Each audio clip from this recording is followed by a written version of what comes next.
They'll say, I had ice cream. I feel guilty. Ladies, we're allowed to eat ice cream. Speak on it, Adina. Yes. Yeah, we have to start thinking about how we define health and wellness and how we support our bodies, right? Because it's not so black and white, and we've got to step out of that rigid mentality because it's exhausting.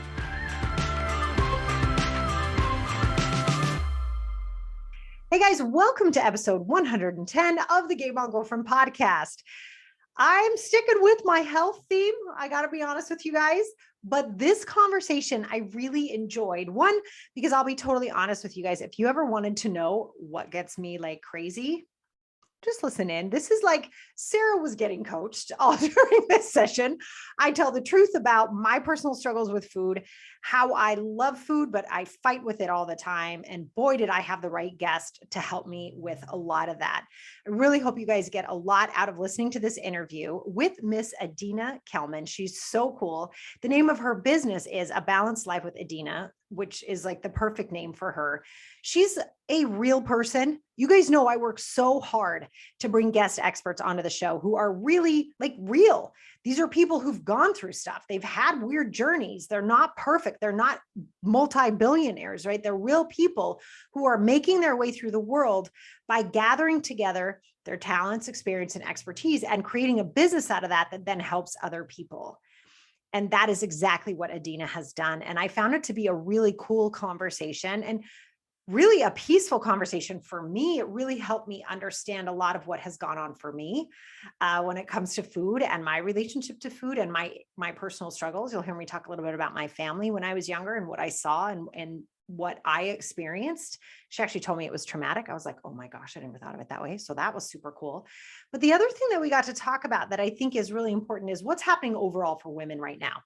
And I know so many people ask me, and I bring this up in the interview. I'm like, so many people are like, Sarah, you're a business coach. What's up with the constant health? And I'm like, I'm never not going to talk about health because we have to, right? But there's 3 topics that we seem to bring morality in. And that is money. Like we can be like morally judge ourselves for how we use money or make money or spend money. Sex, right? There's this moral thing that comes in around sex a lot, very quickly at a very young age. And food. We morally judge ourselves about how we treat food and what we put in our bodies, what we choose not to put in our bodies, and whether or not that makes us good, right? So I really want you to just kind of tuck in those little AirPods because I might swear a little bit and enjoy this episode. I really hope it brings maybe a new perspective for you on your relationship with food. And it kicks off right from the beginning where we talk about the fact that everyone, yes, everyone, is an emotional eater. Pop in those earphones and let's get to it. Welcome to the podcast. I'm really happy you're here with us today. I'm happy too. I love it. So you talk about something. Oh my gosh, everybody on the podcast knows this because it's just my favorite thing. But you talk about something that I think we need to talk about a little bit more. And that is specifically to me, the thing that really stood out when you and I were talking about what we could do on the podcast today was that you think everyone is an emotional eater. Like everyone, like this is not like people who sit in the corner and go, I'm an emotional eater. Like this is like a thing. Like everyone's an emotional eater. I want to hear all about this. Tell me all the things. So everyone has this idea that an emotional eater is someone like in the middle of the night, just, eating a bag of Oreo cookies and being totally out of control. That is one part of emotional eating. That is accurate for some people, but not for everyone. Emotional eating touches all of us. There is no way that we could be 100% mindful every second of the day. Our emotions play with us, right? As much as we practice mindfulness, as much as we practice awareness, if we do it most of the time, we maintain health. We do it less of the time, our health gets compromised. But the point is that it's impractical and unrealistic to think that you're going to be mindful 100% of the day. We live in a stressful, busy society, and our emotions take a toll on us. And everyone, to some degree or another, is an emotional eater. That's just fact. I love that because when you were talking about waking up in the middle of the night and eating like a sleeve of Oreos or, the whole box, that's what I picture as emotional eating. Or when it's like, oh my gosh, something awful happened, hand me the tuna and cheese casserole that was made out of campbell soup, right? Like, it's like, oh my God, comfort food, like that kind of emotional eating. But what you're saying that I think is really important, and that is the distinction, is that it's not necessarily pigging out, or what we call pigging out, right? Like, I know that's not the nicest term, but you know what, like that idea where we feel that we're like, I am pigging out right now. Like, I can't stop shoving food in my face, that feeling, or going all for comfort food that, you know, is going to make you feel pretty awful in about an hour, right? Like that is emotional eating. But what you're reframing it as is that it's actually when we're not mindful, meaning, I want to see if this is right, meaning that we're not actively making really positive decisions because we're in the moment. We're eating only when we're hungry. We're stopping when we're full. We're making the most healthful decisions we can about what we're putting in our bodies. Is that what you mean by being mindful? Do I have that right? You do have it right. But that's part of the equation. So if you are eating for reasons other than physical hunger, you're eating emotionally. Got it. That's right. okay. So right. And so mindfulness does play into it because we're not always mindful of our hunger levels 100% of the day. Sometimes we eat, for the obvious reasons, fear, anxiety, stress, boredom, overwhelm. Then sometimes we eat for less obvious reasons. We're at a party, we're with family, friends, we're celebrating an event, we're not hungry, but we're eating. Somebody bakes something for you and they're like, just eat it, I worked so hard on it. And you eat it because you don't want to hurt their feelings. You're leaving the house and you're not hungry, but you're like, but I might get hungry in 2 hours. That's emotion. That's fear, baby, right? That's anticipation. So it's all kind of emotion, the obvious ones and the more obscure ones.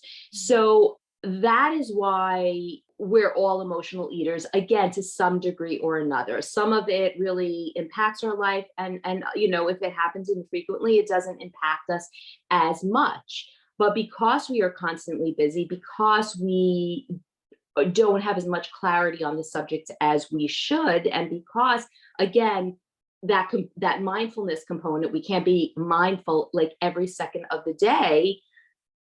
Everyone does, to some degree or another, start to eat emotionally. That, I think what you said, I didn't mean to jump in, I got super excited. No? But like what you said right there about, like, if you are not eating for biological hunger, Right, you're eating emotionally. And I think that's really tough for us, just because as a culture, when you were listing all the emotions somebody can go through to eat, I was like, yeah, mine's when I'm super happy. Like, I will lose my freaking mind and just be like, are you gonna eat that cake? Because I'm gonna eat that. Like, I go crazy when I'm super happy. That's actually my biggest trigger, which is usually what you hear people say. But I think in our society, that's part of like how we celebrate, right? Is we yes, bring out the birthday cake, we bring out right, the celebratory pie for Thanksgiving or whatever, like all the things that we do that are tied to that celebration, your birthday lunch, all those things that we do. right. I think it's really important for us to remember that all of that is in play, right? That we Yeah. haven't been taught necessarily to eat to survive. Right. And now, so here's a really, really important point that I want to bring up, because this idea of just eating to survive sometimes blurs the picture, because we're all emotional eaters. And I would like people to eat intuitively. I would like them to eat mindfully, and I would like them to eat when they're hungry, right? But that doesn't mean that there's not a social aspect or a joyful aspect to eating. So it's not just that we're eating to survive. I mean, food is a joyful experience. Eating is a joyful experience. It builds community. So it's a matter of, weaving those components in and honoring your body at the same time. Mm. Right. So I don't like to break it down just as eating to survive, because then I think, people might feel guilty for getting enormous pleasure out of food. Yeah, I agree. I agree. I mean, I have like a whole YouTube video about how much I love food. Like, I love me some food, man. I love it.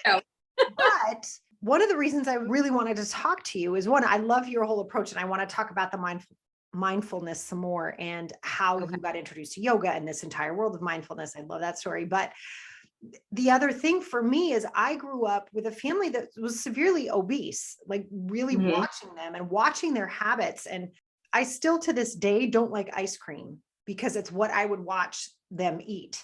Right. And they'd be like, I don't know why I'm overweight. And I mean, we are talking, I don't think they make these anymore. I don't know, maybe they're at Costco, but we are talking, those of you that are listening to this audio, you can't see me, but I am holding up like 2 feet in between my hands, like these mammoth, like buckets of ice cream, like literal buckets that we could get at the store. And they would sit there and it would just be gone. Yeah. And I personally made a connection between those two things of like, oh, if I eat ice cream, I'm going to get fat. That's obviously not true. As a small child, I made that connection.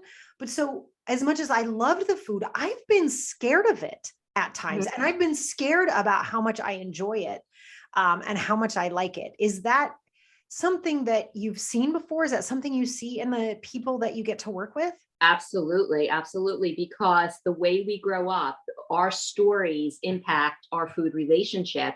And our food relationship is more than just food, which circles back to why everyone's an emotional eater, right? We all have this complicated relationship with food that's really closely tied in and connected to how we grew up, to our story. And so, there is fear around eating, around joy, around, just this, it's just a very complicated food relationship. And that's what I like to do. I like to uncomplicate it, take the fear out, put the joy in, and move forward, kind of undo your story, kind of relook at it and see how much that has impacted your food relationship.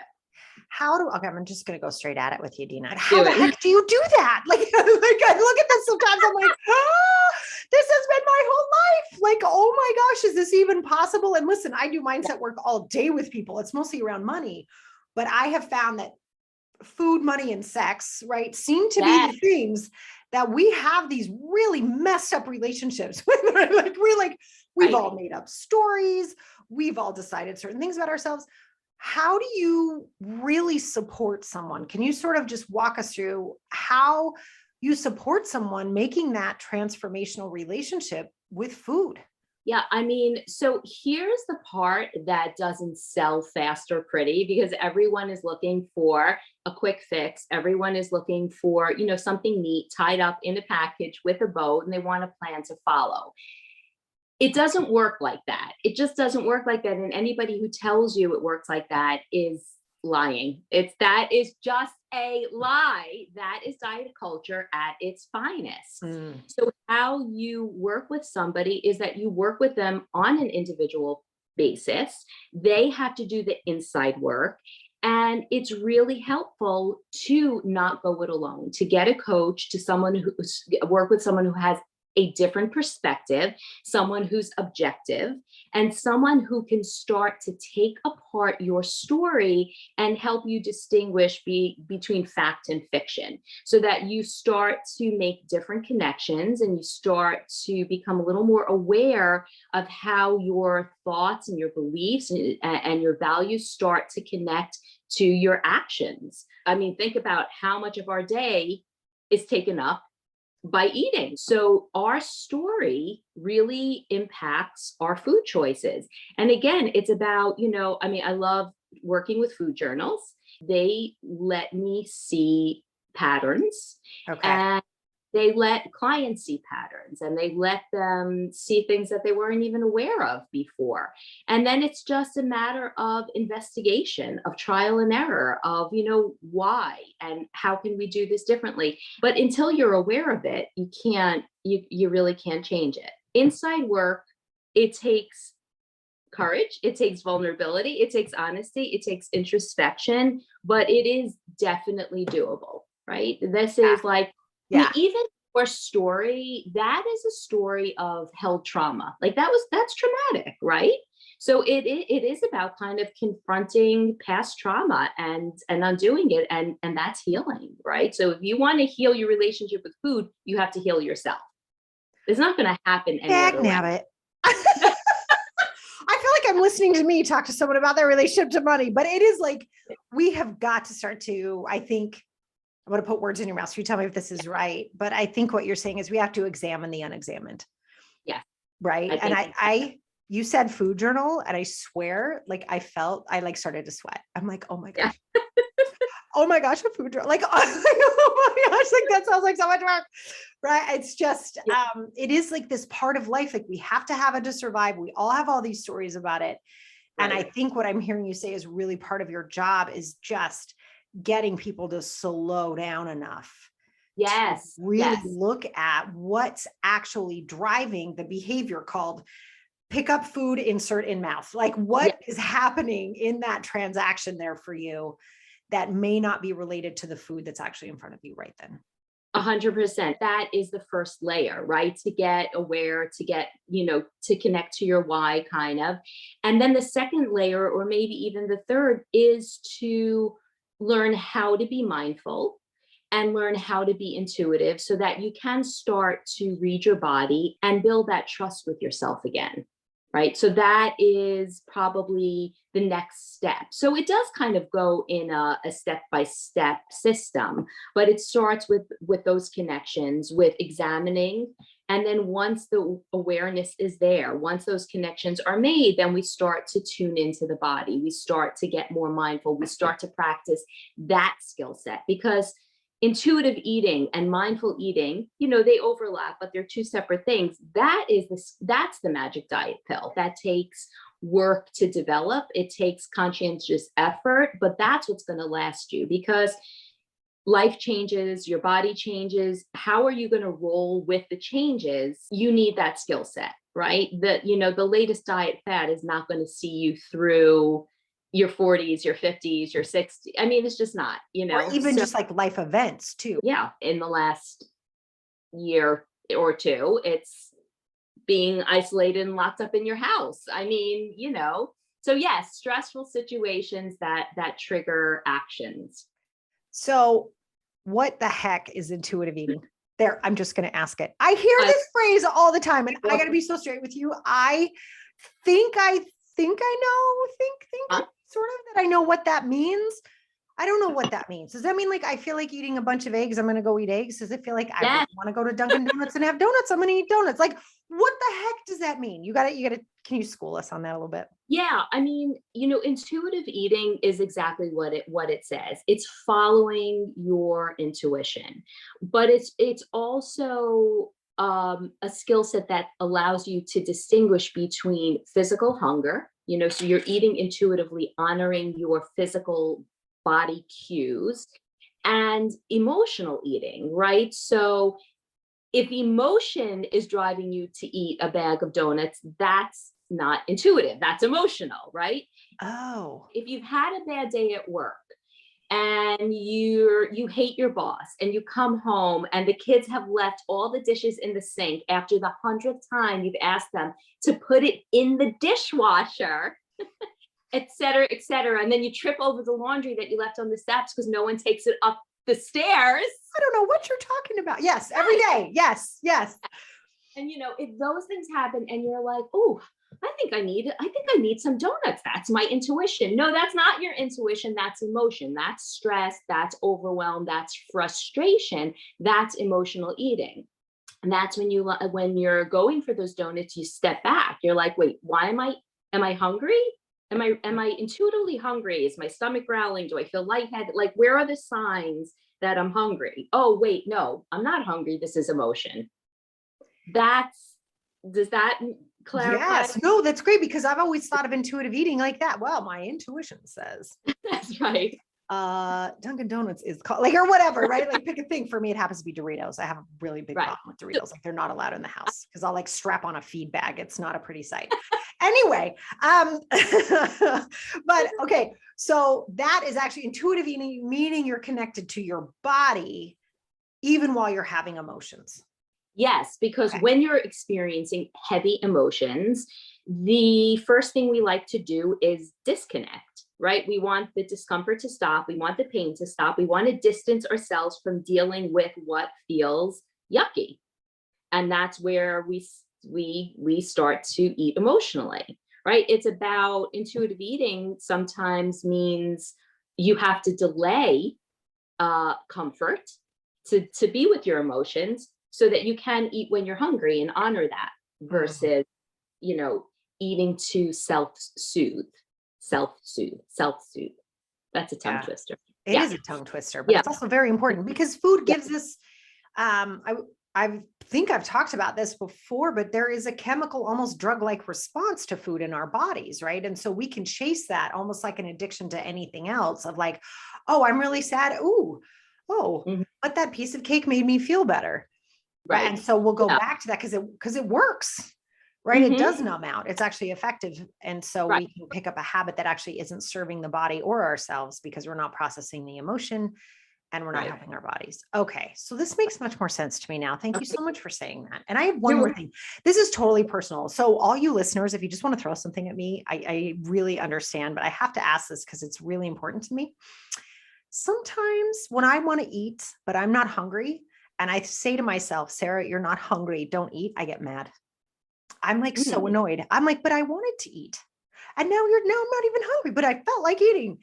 Is that a normal response for people? Is that part of me being part of, I didn't say that well, but I'm going to say that again. Or is Really? that me having participated in diet culture for as long as I have? I would venture to guess the latter. Okay. Because I Yeah. was like, I get mad. I'm like, Yeah. don't tell me I want to eat. Don't tell me.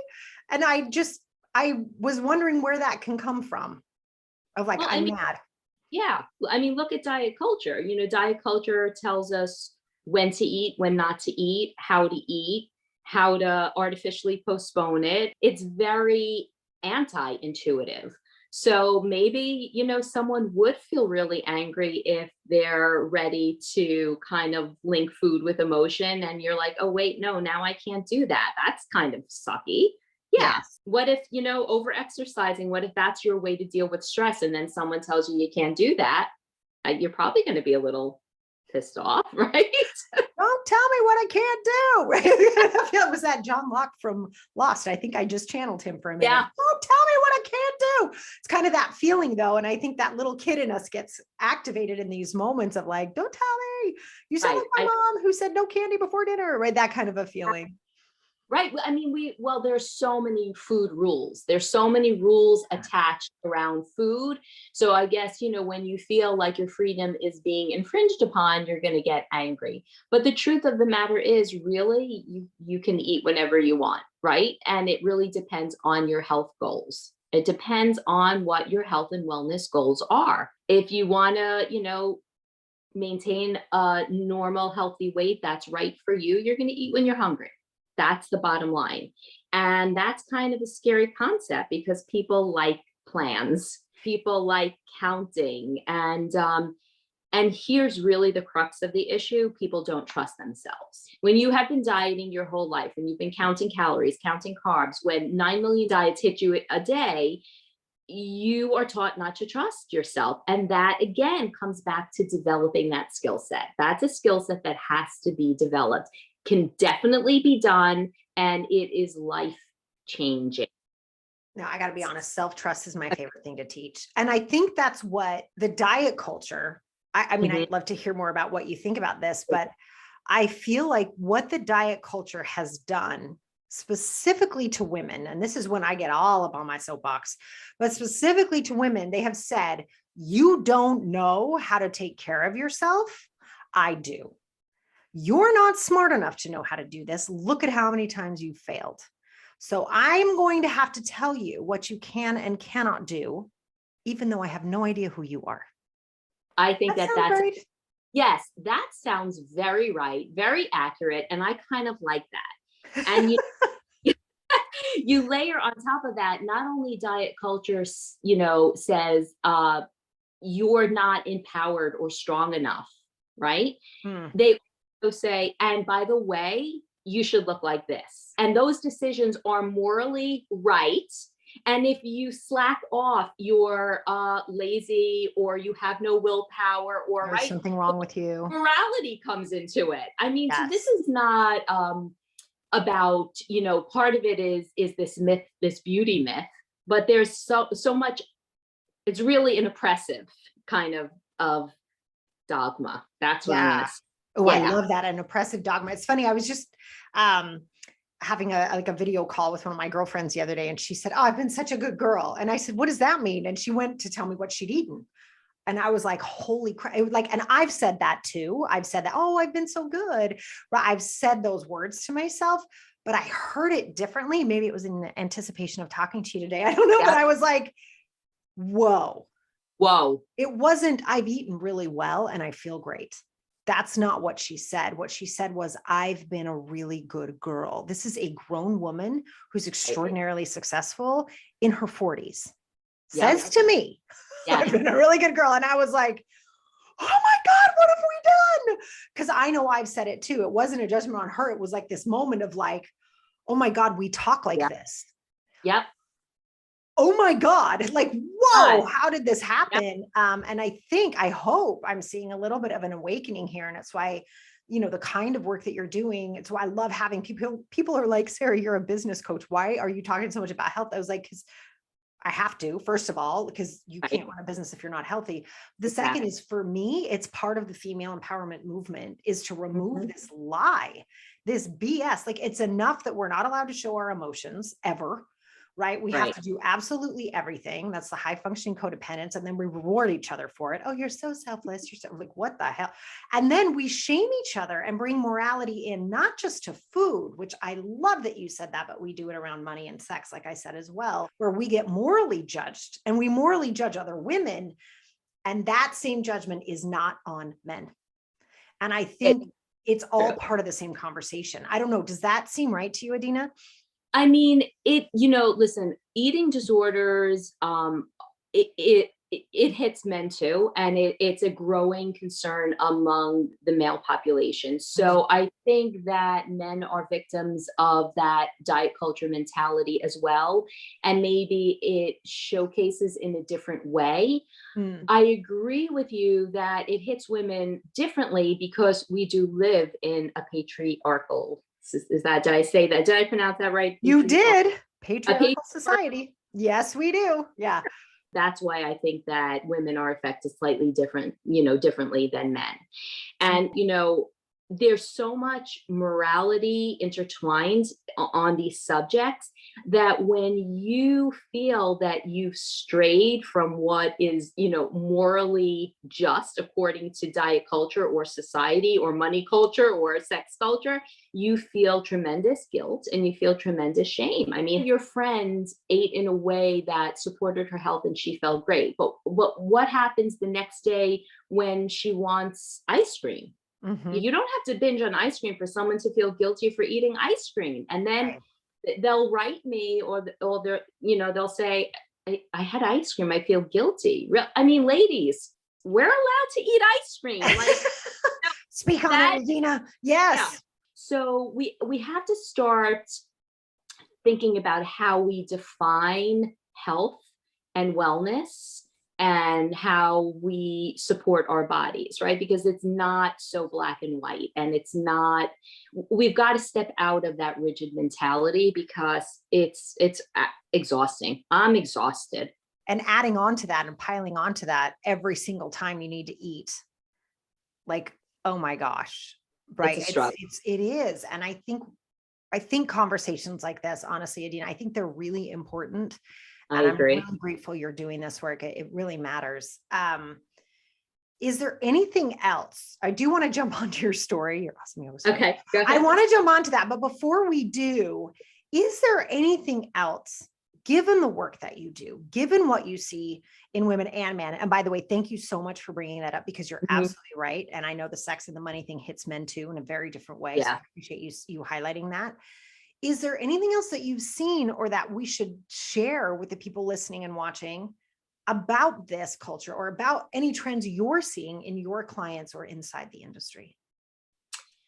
I mean, the more we talk about it, you would think that you would be seeing a change, but eating disorders are on the rise. Mm, Women are struggling, they're suffering, and it's time to change the conversation. Like, I'm really passionate about this because it's like we're losing time. Life is mm, short. This is like robbing us of freedom, joy, presence. It's like enough. So let's start talking. Let's start doing things differently, even though it feels uncomfortable, even though it feels scary. Get out of your comfort zone, stop dieting, start questioning how you look at things, and don't wait for that perfect moment. Like, join a support group, get a health coach, get the support that you need so that you can live life fully. Because in diet culture, you are not living life fully. Oh, I really love that. And I've experienced that personally. I know I have, where it's just been an obsessive moment. And I love what you said. Like, there's so much life to live, right? There's so much to enjoy and explore and play with. And we can do that and still be healthy. Like, Yeah. that's like a real thing. Like, that's not some myth. So I really appreciate you saying that. So can you share with us how you got into this whole entire world? Oh, wow. I feel like at this point, I should lie down on a couch and you get a clipboard with some notes. I'll take care of that for you. Don't worry. Yes. No, but I'd love to hear. I think it's your friend dragged you somewhere. Yes. Isn't that truly how this started? How what? What was that? You said your friend dragged you to yoga. You know what? I think it started way, way, way before that. And I think that this has been a long story unfolding. I mean, from a very, very early age, I was always passionate about health and nutrition. My mom ahead of the times, and she would make us eat these, like, health foods that none of my friends would ever eat. So maybe that sparked an interest, but I took it a step further, and I, like, instead of, listen, I've tried weight loss diets, but I would also be on every new, health kick out there. And, I think part of that was fear-based because it gave me this sense of control and safety. Yep. I am a woman in this culture, and I was subjected to diet culture too, and it impacted me in a huge way. I, struggled with disordered eating.